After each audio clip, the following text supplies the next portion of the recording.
Rationnel ou rationnel. En accord ou à l'opposé. Par ici, les brasseurs d'opinion et de vision. Les rencontres de l'heure. Le sommet sur l'itinérance a lieu à Québec et ça rassemble le monde municipal. Lionel Carman est parti faire un tour, un discours enflammé de Bruno Marchand que je suis en train de me dire à qui il me fait penser.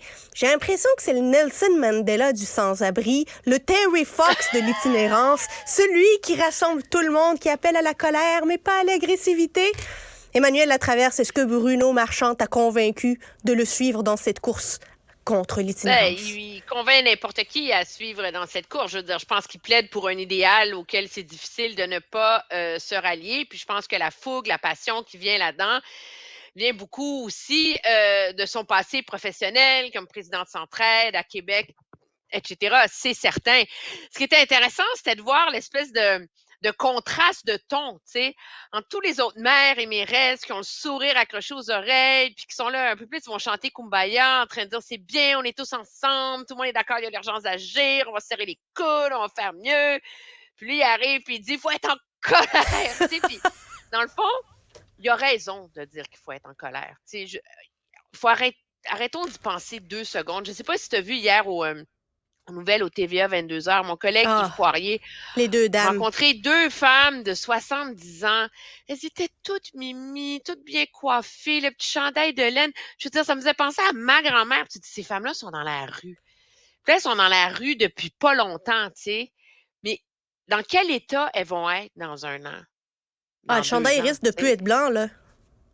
Tu sais, je veux dire, Ah. alors, il a raison d'en appeler à la colère et à l'indignation. Puis je pense que cette espèce de mobilisation, ça force une prise de conscience importante, mais lui, il incarne quand même une vision de cet enjeu-là auquel le gouvernement n'est pas prêt de se rallier et auquel la majorité des villes non plus sont pas nécessairement prêtes à se rallier. Parce que lui, ce qu'il prône, c'est l'itinérance zéro. Donc, c'est de mettre en place des structures, particulièrement par le logement, l'accompagnement, pour sortir tout le monde de la rue. Puis il y a des villes qui l'ont fait puis qui ont réussi à le faire, là.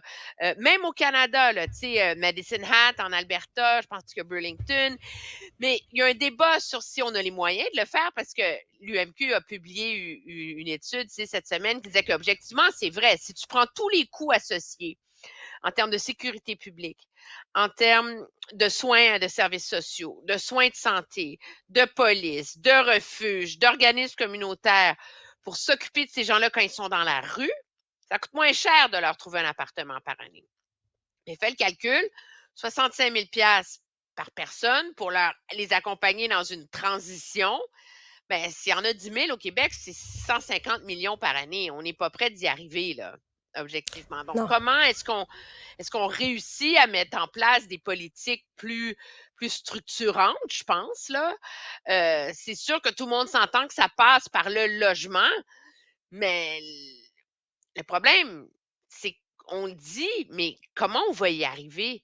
Parce que, tu sais, quand on dit qu'il me faut construire 3,5 millions de logements de plus au Canada d'ici 2030, c'est construire 3 fois plus que ce qu'on fait. Alors, dans la mesure où, prends au Québec en ce moment, là, l'industrie de la construction est dans un creux comme jamais depuis 1955.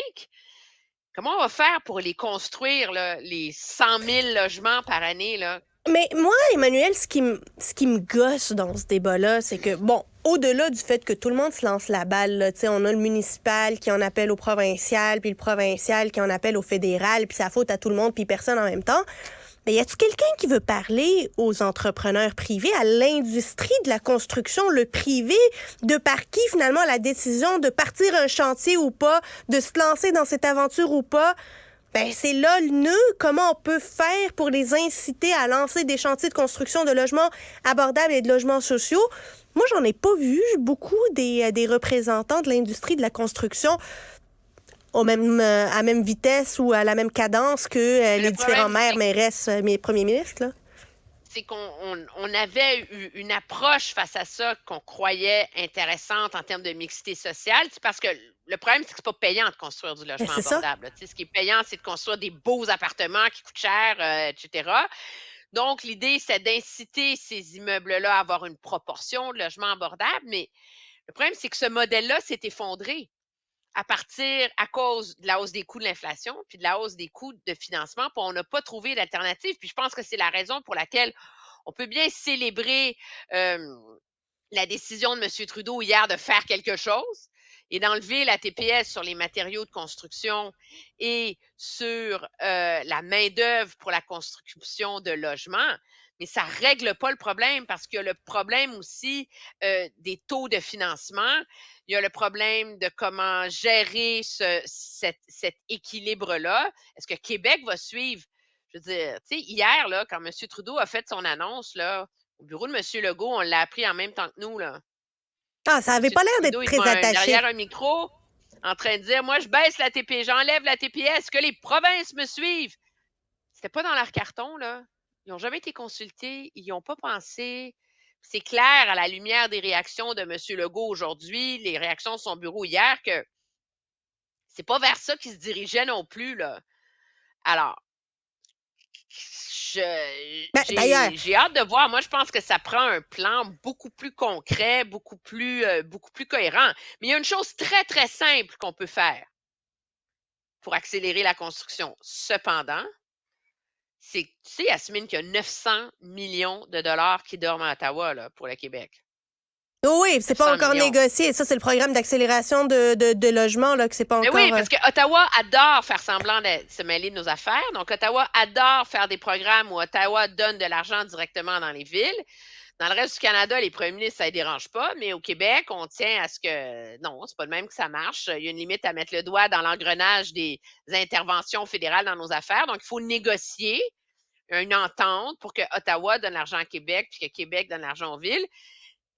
Ça fait 1 an et demi qu'il a été annoncé ce programme-là. Ça fait 4 mois, on me dit du côté de Québec, ça fait 4 mois que Québec prend le téléphone, appelle, dit allô, on a des propositions, on pourrait régler ça comme ça atteint les mêmes objectifs. Parce qu'objectivement, ce programme-là d'accélération de construction, c'est un programme qui récompense les villes Qui font plus vite.